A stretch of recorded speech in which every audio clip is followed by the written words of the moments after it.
Yeah, please. Mr. President, I'm very curious. You've Why didn't spoken call about you in the red? Thank you so much, Mr. President. Justice Thomas and Alito, as you know, are the most conservative constitutional justices. Do you think that you'll get to appoint 2 more justices later this term with similar ideologies? And what type of vetting process will they go through to ensure they uphold? I don't know, but they're great Constitution? justices. That's all I can say. And I hope they're going to be around a long time. I hope they're going to stay healthy. They're great people. They're great. And Justice Alito, too, to add to the group. These are great men. Right. They're with a great love of our country and a great understanding of the law. Mr. President, are you going to ask Congress to take additional action on tariffs now? No, I don't need to. It's already been approved. I mean, I would ask Congress and probably get it. When people look at the real numbers and you look at hundreds of billions of dollars that have come into our country. Yesterday, I was at a steel plant, as you know, and I went to great place, great plant, great, wonderful people. And they were telling me, I said to them, you were there, a lot of the press in this room. Of course, I don't think this plane's big enough to take the press in this room, but a lot of the press right here. We were in Georgia. And I said to the owner, I made a speech at a factory. They make steel products. And I said, how are you? Nice to meet you. How's business? President, I'd love to kiss you. This is a very powerful man. I don't want to be kissed by that man, but a very powerful, strong man. He's been in the steel business for many years. His father started it. And he said, sir, I want to kiss you. I said, why? He said, because we were down to working 1 hour a week, and then you came in and imposed tariffs, and all of that foreign junk that they were dropping into our country stopped. And we're now going to double shifts, 7 days a week, and we may be very soon going to 24 hours around the clock, almost 7 days a week. He said, sir, I want to kiss you so badly. And I said, no, thank you. But you know what? He just to finalize it, he said, oh, this is a great place in Georgia. He said, all up and down the highway, same exact answer, sir. We're all going out of business. We're going to go bankrupt. We're all going out of business. And now every one of us are thriving, and we're hiring people like we haven't. He said, like I've never, and he's been in business for, I think, 45 years, like we've never hired before. That's because of tariffs. And we're going to keep it going the same way. And you're going to start to see the results in a year from now when all those factories start that are under construction right now. You see all the construction numbers are so good. Those construction workers are building factories that are going to be open, including not only AI, which is big, but car plants coming in from Canada, who ripped us off for 30% of our market. Mexico ripped us off for a big portion. Over the years, they've taken our market. They've taken our cars. They manufacture them in Japan, Germany, and all over the place. Taken our cars. They manufacture them in Japan, Germany, and all over the place. Taken our cars. In this position, the position I have as President of the United States, had the insight, the courage, well, I don't know what it is, to charge tariffs. You can make your product outside. You can put our people out of business. You can put everybody on the unemployment rolls. But if you're going to make a car in some other country, you're going to pay a 15, 20, 30% tariff. And those things would have never happened. We wouldn't have lost our business. Same thing with, as an example, Taiwan. Taiwan came in. They stole our chip business. They make chips. For 30 years longer, they made chip, and they put our companies. Intel would be now the largest company. I saved Intel. I literally saved it at the beginning of this administration. And now all those companies in Taiwan are building factories in Arizona, Texas, and various other places because they don't want to pay tariffs. They're all pouring into the United States. But just like that great patriot said yesterday, sir, what you've done, nobody thought was possible. And Steve Moore, a highly respected economist, came into my office yesterday. He said, you've done something nobody's ever done. 22 Nobel Prize winners in economics said we would right now be in a recession. And you said, no, we're going to have a booming country. We're going to have a booming country. You were right. All 22 were wrong, and you were right. This country is booming, and it's booming because of the election on November 5th and it's booming for another reason. It's booming because of tariffs. Yeah, please, go ahead. Thank you, Mr. President. What will you say ahead of this decision that if the Supreme Court Yeah, please, ruled- go ahead. Thank you, Mr. President. What will you say to foreign nations who seek to renegotiate their deals? And what did you mean a moment ago when you said that the Supreme Court has been swayed by foreign interests? Well, I think that foreign interests are represented by people that I believe have undue influence. They have a lot of influence over the Supreme Court, whether it's through fear or respect or friendships, I don't know. But I know some of the people that were involved on the other side, and I don't like them. I think they're real slime balls. And got to do what's right for the country. You got to do what's right for the Constitution. That's why I respect so much Justice Thomas and Alito, Kavanaugh, because they not only dissented, their dissent is so strong. When you read their dissent, you know, a lot of times you'll read a dissent and it's like, well, you don't know, it could go either way. There's no other way. The good news is, it's like Justice Kavanaugh said, very strongly said, you have other ways you can go. You don't have to go that way. You can go other way. There are numerous other ways you can go. And frankly, this should have been done by presidents many years ago. They allowed our country to be eaten alive. We lost 50% of our car business. We used to make cars. We made all the cars. And then Mexico came, Canada came, and Japan and Germany. But they're all coming back now. They're all coming back at record levels. No,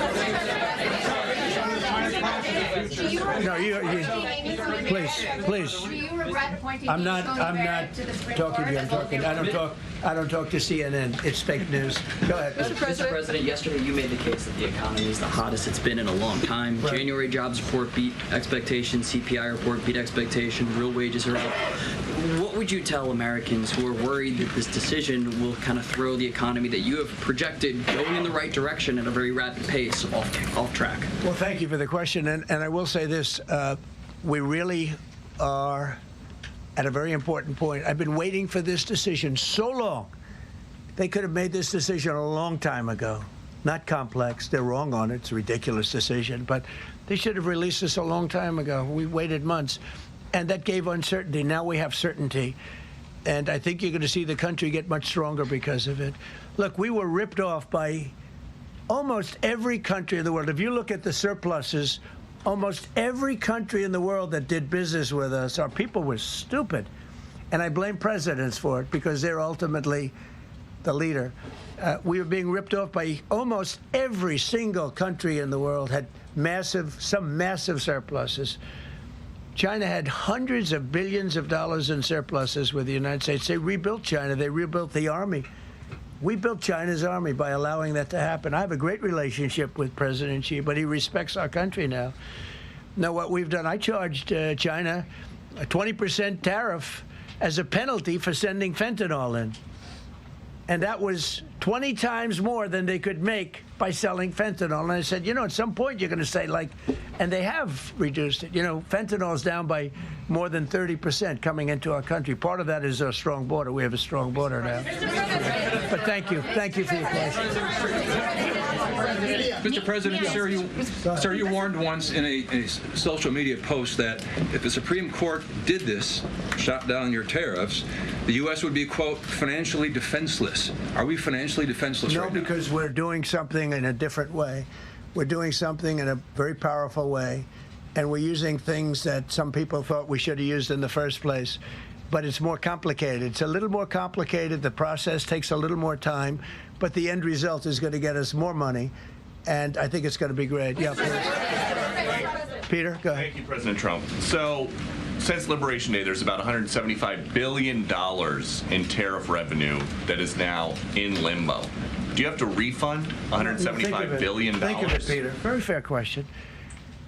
They take months and months to write an opinion, and they don't even discuss that point. We've taken in hundreds of billions of dollars, not millions, hundreds of billions of dollars. And so I said, well, what happens to all the money that we took in? It wasn't discussed. Wouldn't you think they would have put one sentence in there saying that keep the money or don't keep the money, right? I guess it has to get litigated for the next 2 years.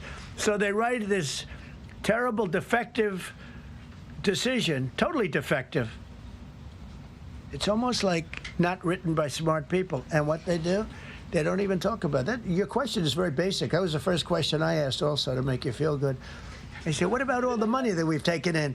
Sir, they don't discuss that. How crazy is that? What you're saying is, are you saying that you don't plan to honor refunds for companies that file for them? I just told you the answer, right? I told you the answer. It's not discussed. We'll end up being in court for the next 5 years. Go ahead, Green. Thank you, Mr. President. When you are talking about the relationship with countries that you have sought trade deals with, do you anticipate that they will seek to renegotiate those? What do you say to them? And do you view this as a potential undermining power for your negotiations? We're going straight ahead with 10% straight across the board, which was the absolute right to do. And that's taking place. That's a lot of money coming into our country. And then during that period of about 5 months, we are doing the various investigations necessary to put fair tariffs or tariffs, period, on other countries. So we're doing that period, but we're immediately instituting the 10% provision, which we're allowed to do. And in the end, I think we'll take in more money than we've taken in before. Mr.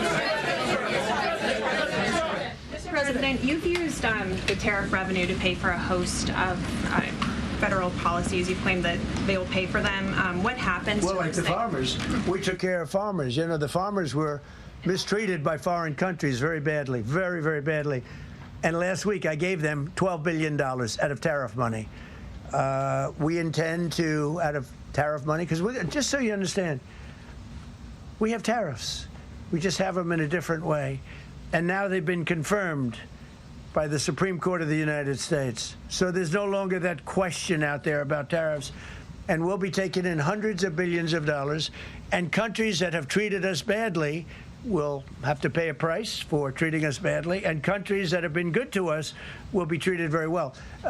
We just left the top person in a place called Vietnam, just left my office. Great gentleman, strong and smart. He said, you know, I think this means you're allowed to charge us more tariffs than before.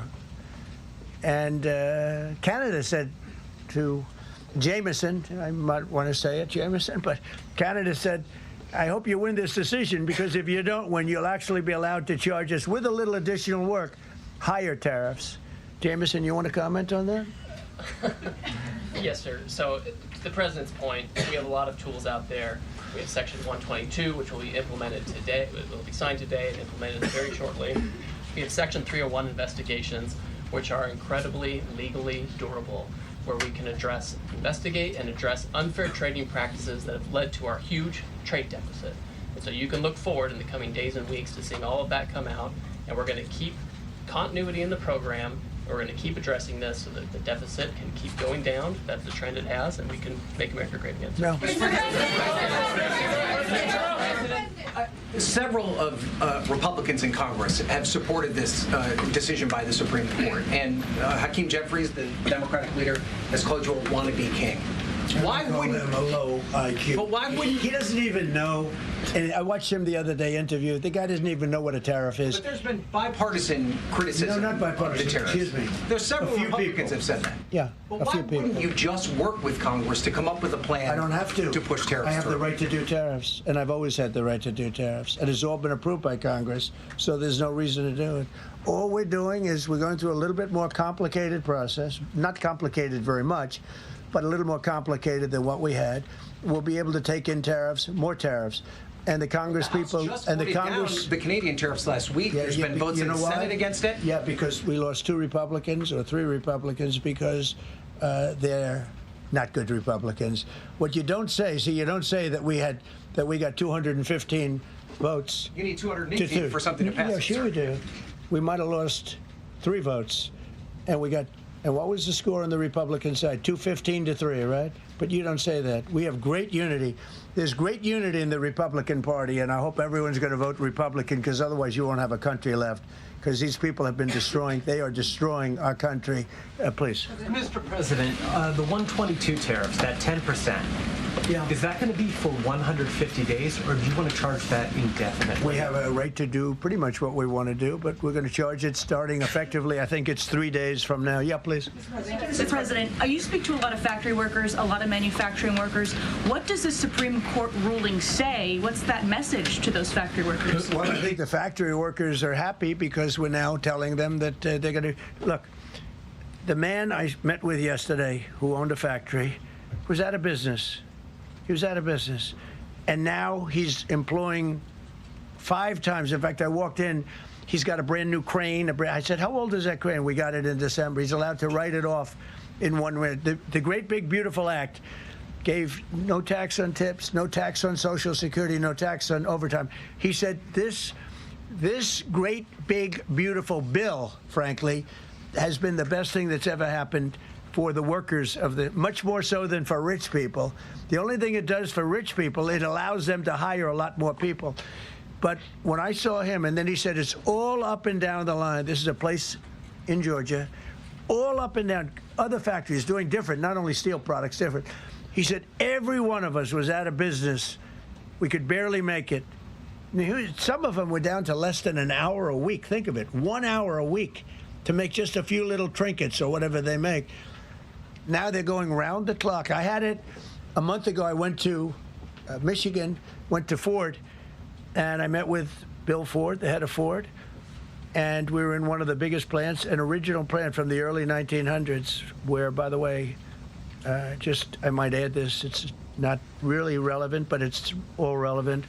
Murders are down. Crime is way down in the country. The factories that we're talking about, the people that we're talking about, they are so thrilled with Trump. So whether we charge IEEPA tariffs or whether we charge tariffs under a different section, that's what we're going to be doing. There's no way we can this is what happened to our country. This is why we owe $38 trillion, which we'll get rid of in pretty good course. We have a very incompetent Fed chairman who likes high interest rates. For political reasons, he likes them. But we're going to have somebody very good. Interest rates should come down very substantially. I think we should pay the lowest interest rates on the planet. There should be no country, and we don't do that. We're number 38. This is just bad policy for a long period of time. But what's happened is we've made America strong again. We've made America great again. We should pay. As an example, the country of Switzerland, we were getting almost no tariffs from them. We had a $40 billion deficit. And the prime minister called me up. She said, but we are a small country, because I said we're going to raise it to 39% from nothing. That would have rendered them not very successful, as opposed to right now they're considered elite. But if we put a tariff, they would, and I realized then, she said, but sir, we are a small country. I said, you're a small country with a big deficit. For us, you're making a lot of money off the United States. If we do that, a lot of these elite countries, they're elite because we let them make so much money. And I want them to do well, but I don't want them to do well on the backs of the American taxpayer. So I appreciate your question. I think it's a reasonable answer. President Trump, you said that you were disappointed with that, but were you surprised with this decision? What you felt when you... I was surprised because I thought that what we did was, number one, according to, I mean, I read the paragraphs. I read very well. Great comprehension. I read everything there is to read, and I said, we can't lose this case. But we can when judges are political, when they want to be politically correct, when they're catering to a group of people in D.C. Maybe, I don't know what it is, because when you read it, there's no other interpretation. There is no other interpretation.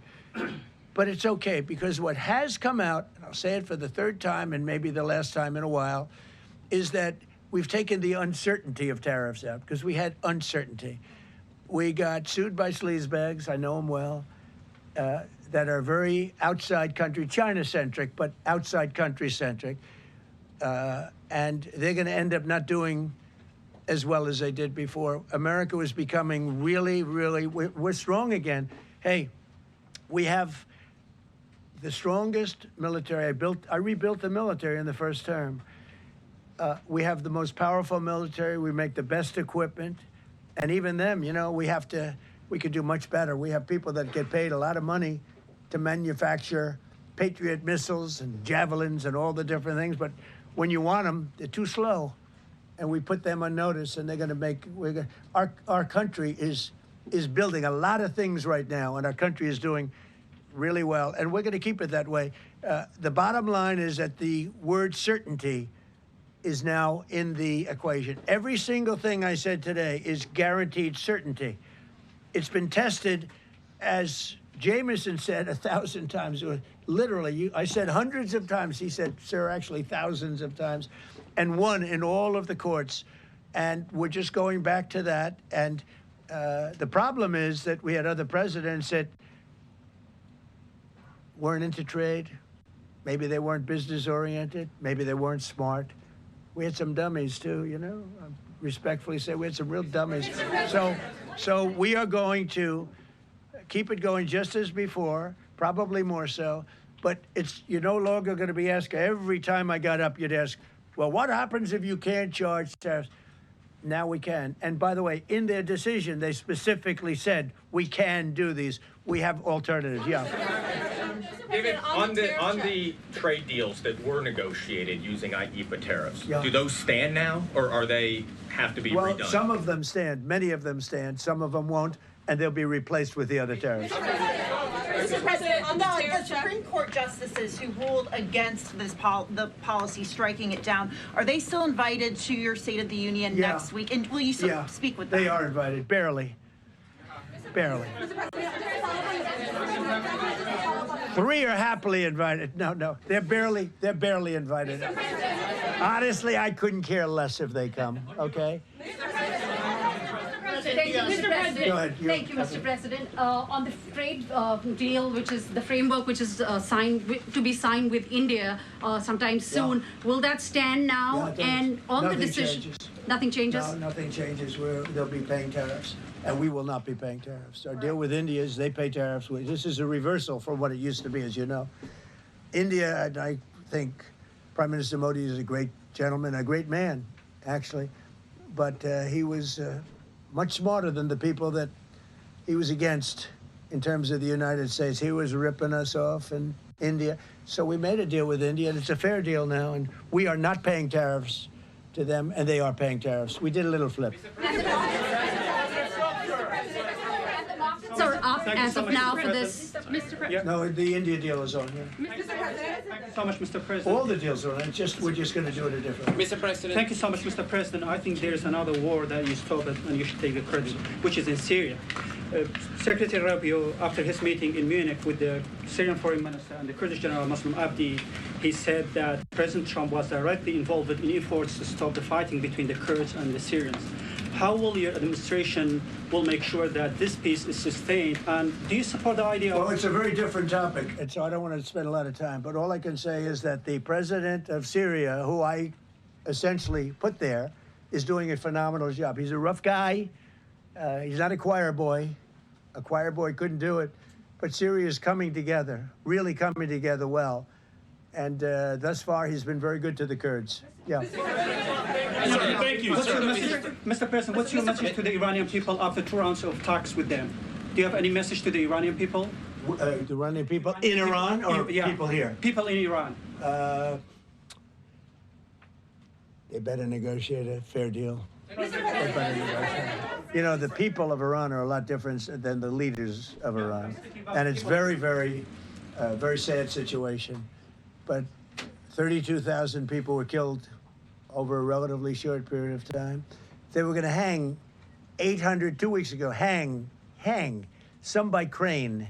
They lift them up with a tall crane, and they play them around the square. They were going to hang 837 people.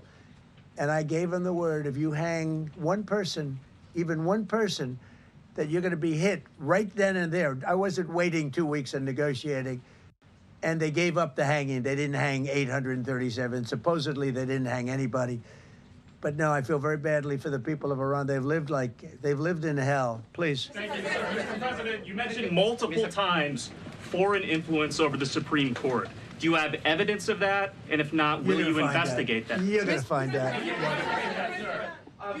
What alternatives are you going to put into place in your relationship with Europe, and also those tariffs that have been called illegal? How they're going to go impact the relationship with Russia, your sanctions? Well, I want Europe to strengthen up. Europe has gone woke.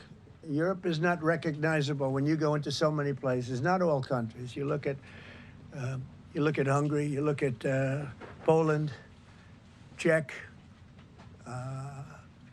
Slovakia. There are some countries that have gone very much the opposite, and some others. But Europe has to be strong, and they become soft and not recognizable. You go into some of the countries, I don't want to be specific, but I think everyone knows what I'm talking about, and they're not recognizable. They become, the environmentalists have taken over. They've got windmills destroying their fields and their beautiful meadows and their oceans, and they're paying a fortune. Now, Europe has to get smart. Europe's getting killed on two things, energy and immigration. And if they don't solve both of them fast, Europe is not the same place. Yeah, please. Justices Gorsuch and Barrett, are you surprised in particular by their decision today? I And am. do you regret nominating them? I don't want to say whether or not I regret. I think their decision was terrible. Yeah. I think it's an embarrassment to their families. You want to know the truth? The two of them. Yeah. Specifically on that $2,000 tariff check. Mr. President, I didn't call you. You didn't call me? Yeah, Mr. President, to be clear, do you believe at the end of implementing these new tariff tools, the tariff rate and tariffs will ultimately be higher than they currently are? Potentially higher. How much higher? It depends, whatever we want them to be. But we want them to be fair for other countries. And, you know, we have some countries that have treated us really badly for years, and it's going to be high for them. And we have other countries that have been very good, and it's going to be very reasonable for them. Yeah. Specifically on the tariffs question, I mean on the $2,000. I didn't call you. Mr. President, thank you, Mr. President. Do you have any plans to travel to India for the Quad Summit, and how do you think your relationship with India is right now? I think my relationship with India is fantastic, and we're doing trade with India. India pulled out of Russia. You know, India was getting its oil from Russia, right? And they pull way back at my request because we want to settle that horrible war where 25,000 people are dying every month. And my relationship with Prime Minister Modi is, I would say, great. I also stopped a war between India and Pakistan, as you know. There were 10 planes we shot down. That war was going, and probably going nuclear. And just yesterday, the Prime Minister of Pakistan said President Trump saved 35 million lives by getting them to stop. And I did it largely with tariffs. I said, look, you're going to fight, that's fine, but you're not going to do business with the United States, and you're going to pay a 200% tariff, each country. And they called up and they said, we have made peace. Okay? I just want to thank you all. Look, great certainty has been brought back to the economy of the United States, and actually the economy of the world, because we generate so much in the world. We're the biggest in the world, and we're now the strongest by far. We were a country that was dead 1.5 years ago. Now we have the hottest country in the world. We're going to keep it that way. Thank you very much, everybody. Thank you. Thank you very much. All right, President Trump taking questions after the Supreme Court ruling, and he is not backing down from tariffs, even announced